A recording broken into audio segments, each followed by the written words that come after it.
Hi guys, welcome back to the channel. In this video I will be going through how to write the perfect personal statement. Now, as an aspiring medic myself, some of my examples may be tailored more towards the medicine career, but overall this video should be helpful towards everyone who is thinking of applying to university. So let's begin.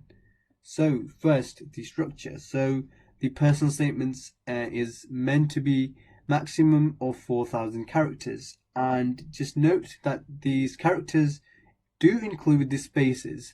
So some people do not think that the spaces count as characters and end up going way above the 4,000 character limit, so just keep that in mind.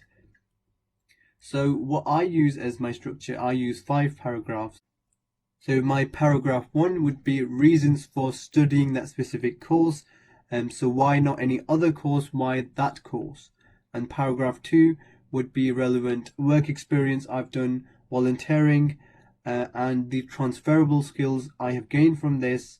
Paragraph 3 is the extracurricular activities and the additional responsibilities and activities that I would have done to gain again those transferable skills for my course. And paragraph 4, work-life balance. So what do I do to maintain a work-life balance now, and what would I do when I am at uni studying that course? And finally, paragraph 5 would be summary of the paragraphs that I wrote before, outlining why I deserve that place at uni. So I will be covering these in more detail now. So this should be what made you decide that you want to study that course. So what was that exact time? What happened in that time that made you decide that, oh, this is the career for me? So this should be personal towards yourself. So you shouldn't be copying anyone else, because if what you write here in your personal statement, you'll be talking about that in your interview, and if it's made up, then you won't be able to speak confidently and might do bad in the interview. So write what's actually happened and what's personal to you. And so this can be, for example, after a work experience or doing some volunteering that you decided, oh, this is the career, or just a hospital or a GP visit that made you decide that this was the career for me. For example, if a relative, for example, was diagnosed with a cancer, and you were visiting them and you saw the doctors doing their job so well, and you thought, oh, I could have done that as well. I could be in that scenario in the future, and this is what made you decide. So you should be writing what made you decide that course, and this should be personal towards you. And then you would also include the determination towards that course. So upon deciding that, oh, I want to do this course, did you do any further research? Did you take part in any webinars or any other things that would show? So you would only briefly mention it here. You would mention it afterwards, but briefly mention what you might have done to show your determination towards that specific course. So paragraph 2, you would write about the work experience and the volunteering. So this is probably your biggest paragraph, and it weighs a lot. It's very important. So this should include the transferable skills that you would have gained and from your work experience in volunteering, which would be required for your career. And you should be reflecting upon what you saw, and if you would have demonstrated that skill. So if you see a professional, for example a doctor, demonstrating a certain skill, you should be thinking about if I have demonstrated that skill, and including that in your personal statement. So for example, you might say that in my work experience with whoever you did your work experience with, I saw a doctor breaking bad news to a patient diagnosed with colorectal cancer, and he demonstrated excellent empathy skills. So then you can say that, oh, I have also displayed my empathy skills while volunteering at a local nursing home and you can write about your own experience and how you have demonstrated those empathy skills, and this would be good reflection and reflection is a key thing to improve yourself as you become a professional. Okay, so these are just some of the transferable skills that you can talk about. There's a lot of others, but communication is a big transferable skill that's involved in any career that you go to. Time management is again a very good transferable skill. Teamwork, and there's a lot of things that you can talk about. Problem solving, adaptability and flexibility. Adaptability mainly through COVID, maybe through online lessons, online learning. Initiative and leadership, professionalism and organization, again very good and transferable skills. So paragraph 3 now. So this can include the extracurriculars that you've done, additional responsibilities and activities. So this does not have to be directly related to your course, but it will again have transferable skills that will in a way will be related to your course. So not directly but indirectly, because these transferable skills that you gain from one thing will be applicable to your course. And again, you can reflect in this as well. Reflection is a key part, especially for medicine, dentistry and veterinary. So for example, you can say that, oh, I have worked at a busy restaurant where I was required to work under immense time pressure and prioritize to provide the best service to the customers. And this relates to a doctor's role, as a doctor is required to manage his time and triage to ensure that all the patients are satisfied.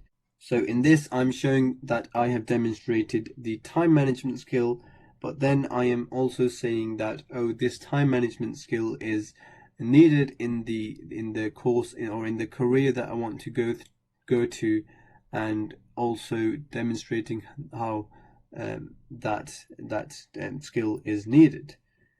So you can also add specific examples. So for example, you can say that at one instance, a reserve table had been occupied by another customer and the customer was very irritated. So I displayed my problem solving skills by offering the customer to take away the food at a reduced price, and the customer left content. So a problem arose as the reserve table that was booked and what had been occupied by someone else, but you solved that problem by offering the food at a reduced price. So this is a specific example, and the personal statement readers would be interested when they see these specific examples. So there's a lot of things that you can talk about in paragraph 3. If you've been a head boy, a head girl, prefect, ambassador, if you've been involved in societies, and in particular if it's a society related to your course. So for example, if you want to go into law, if you apply to if you were part of a law society, this would be very good. Medical society, if you want to go into medicine, and you might have been involved in a sports team. You might be the captain of sports team, which you can talk about leadership skills. You might have worked, you might be working now, you can talk about that. There will be transferable skills, for example, working at a restaurant. Additional reading and additional documentaries that you have watched. You're not required to watch them, but this shows your enthusiasm towards that particular career. Any competitions you would have took part in, again, shows your enthusiasm towards that career. Guest lectures, or any webinars that you've attended, and any courses that you would have done. And if you haven't done any, if you don't have much to write on personal statement, you can use Future Learn to do some courses and talk about in your personal statement. So paragraph 4, this one includes the work-life balance. So this shows that you can manage, you can cope against a demanding career. And this does not have to show transferable skills, it just has to show that, oh, you have the ability to cope against a very demanding career. And be honest, even if you think what you do is weird, just mention that, because This shows your individuality, and it will be interesting to the personal statement reader. And paragraph 5 finally is summary outlining the key attributes of yourself. So summarize your key skills in this paragraph. For example, you might say, as I enjoy gaining new knowledge and applying it to solve problems, medicine is the perfect career for me. So this paragraph shouldn't be too long, but it just sums up why you want to do that career. And it should also include why you should be chosen over everyone else. So why you deserve that place over everyone else. So what qualities you have that would be good for the university. Make the reader believe that you are the perfect candidate for that course and that career. So what you should be including in your personal statement. So course specific terms. So if you're talking about someone diagnosed with a cancer, instead of using that general term cancer, if you know the specific name of the cancer, then, for example, in this case, if I know the cancer is called melanoma, I would say melanoma instead of the general cancer, because this shows that I have some knowledge about this term, and this would be more interesting to the personal statement reader than just having that general term cancer, even if they do not have a lot of knowledge about that course. And be honest. Again, whatever goes in your personal statement, the interview at the interview might ask you about this, and if you have made things up, you will struggle to speak in the interview. So be honest. And what you should not do. So you should not use quotes. This seems unprofessional. Again, you shouldn't add names either, because that breaks professionalism. For example, if you were at a GP surgery and a patient was called John, you wouldn't say, "Oh, John was diagnosed with this," and this would be breaking professionalism, and the personal statement readers would greatly dislike that. And finally, you do not have to explain any procedures or any examinations that you may have already including. So if you have included that course specific term, that should be enough. You do not have to explain what this course and what this procedure or what this examination is, what it includes, because the reader would already know. They are the professional in that course. And by explaining that procedure, you would be just wasting your valuable characters, and you do not have a lot of characters anyways, so you just save those characters by not explaining any procedures and any examinations.